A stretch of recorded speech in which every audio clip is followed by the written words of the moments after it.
Donc juste avant de démarrer la vidéo, je te montre de là où je suis. Voilà le lieu où j'ai fait la vidéo. Donc je ne gère pas les conditions climatiques, hein. Bon, tu verras que elles sont quand même pas dégueulasses. Donc on verra si le son et l'image sont bonnes, mais voilà, c'est parti pour la vidéo. Si tu penses galérer dans l'intériorité, cette vidéo elle est faite pour toi. Bonjour à toutes et à tous et bienvenue donc pour cette nouvelle vidéo de Christ, la source intérieure. On change un peu de cadre, donc j'espère que le son n'est pas trop mauvais, que l'image n'est pas trop mauvaise. Et aujourd'hui je voudrais parler de ceux qui n'arrivent pas, enfin qui me disent en tout cas ne pas arriver à trouver l'intériorité. Ils n'arrivent pas à vivre ce qui est censé vivre, ce qu'ils pensent vivre. Donc je reçois plusieurs messages d'entre vous qui me disent bien galérer avec l'intériorité. Donc ils ont bien compris le message, ils savent que c'est à l'intérieur qu'il faut chercher, ils ont lu tout ce qui peut s'écrire, ils ont regardé les vidéos qui peuvent se dire sur l'oraison, les icasmes, l'intériorité, etc.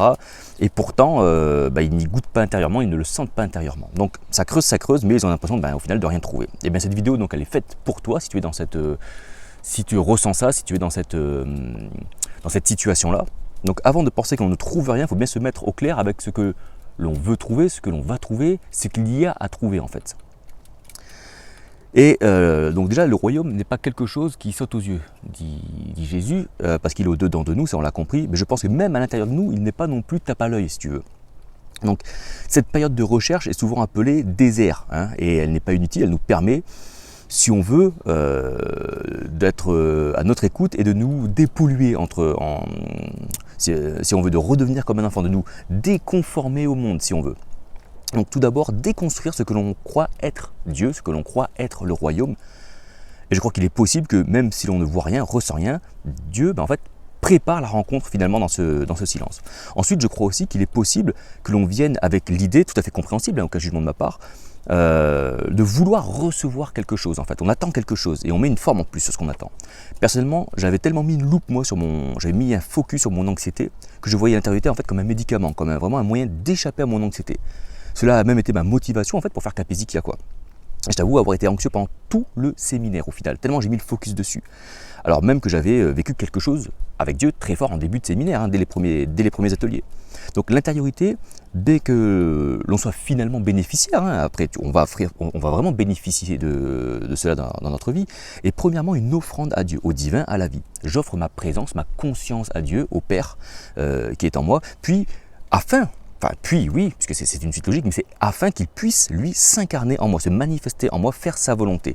Et c'est cette attitude de présence, d'offrande, en fait, qui fait sa joie à lui, pas la nôtre.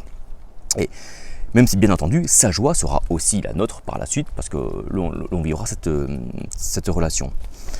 Donc,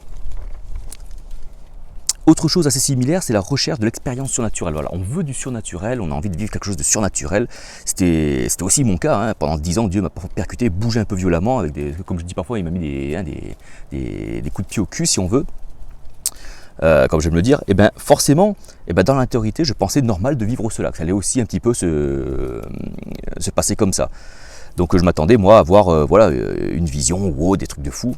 Et quelque part, cela aurait été la preuve que je vivais son expérience, que je vivais sa présence en tout cas. Sauf que si j'attends quelque chose d'extérieur, quelque chose qui frappe à l'œil pour valider sa présence, c'est que quelque part je ne marche pas dans sa foi en fait, que j'attends quelque chose extérieur pour me confirmer que je marche bien dedans.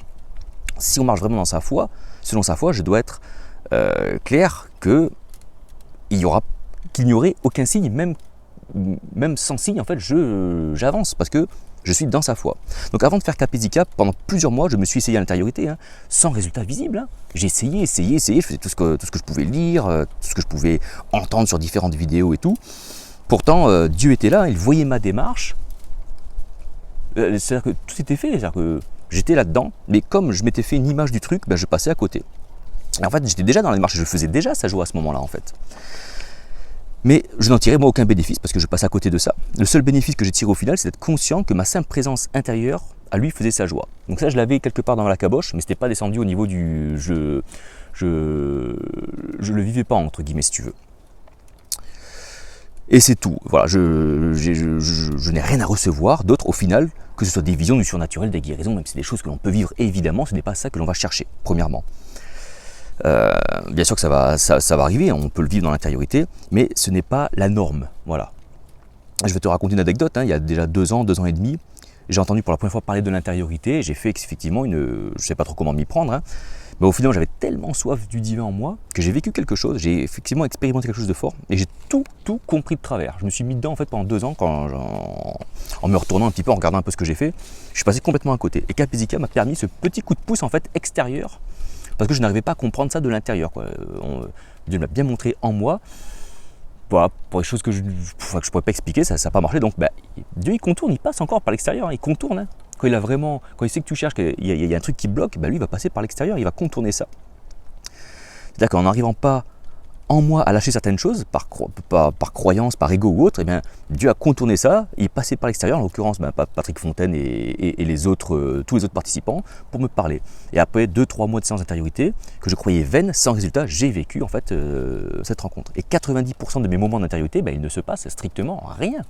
Il ne se passe rien, pas de vision, pas de guérison, de surnaturel. Pourtant, dans ces instants-là, mon attitude de présence au divin en moi fait sa joie et lui permet de s'incarner encore un peu plus en moi chaque jour.